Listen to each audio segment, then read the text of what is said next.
എവറീൻ നേഴ്സറിലേക്ക് വീണ്ടും സ്വാഗതം. ഞാൻ നിങ്ങളുടെ മാതൃകുടിച്ചായ. ഇത് കൊങ്ങിണി എന്ന് പറഞ്ഞാൽ എല്ലാവർക്കും മനസ്സിലാകില്ല. പഴയ കാലങ്ങളിൽ നമ്മുടെ കയ്യാലപ്പുറത്തും പാടത്തും പറമ്പത്തും തൊടിയിലൊക്കെ നിന്ന ഒരു ചെടിയാണ് കൊങ്ങിണി.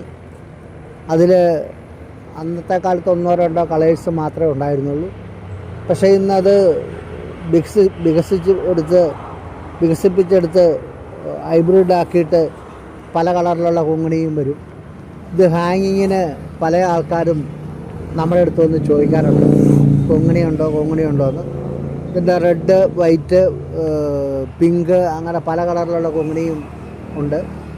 അപ്പം ഇത് ഹാങ്ങിങ്ങും അല്ലാതെ ചട്ടിയിൽ വെച്ച് കട്ട് ചെയ്ത് നിർത്താനും നല്ല ചെടിയാണ്. അപ്പോൾ ഈ ആവശ്യക്കാർ വരുവാണെങ്കിൽ നമ്മുടെ കദളിക്കാടും വാഴക്കുളത്തും നമ്മുടെ നഴ്സറികളിൽ ഈ ചെടി ധാരാളമായിട്ടുണ്ട്. അപ്പം നിങ്ങൾക്ക് എൻ്റെ ഈ കൊച്ചു വീഡിയോ ഇഷ്ടപ്പെട്ടെങ്കിൽ നിങ്ങൾ ലൈക്ക് ചെയ്യണേ, ഷെയർ ചെയ്യണേ, സബ്സ്ക്രൈബ് ചെയ്യണേ. അടുത്ത വീഡിയോ വരെ കാത്തിരിക്കണേ.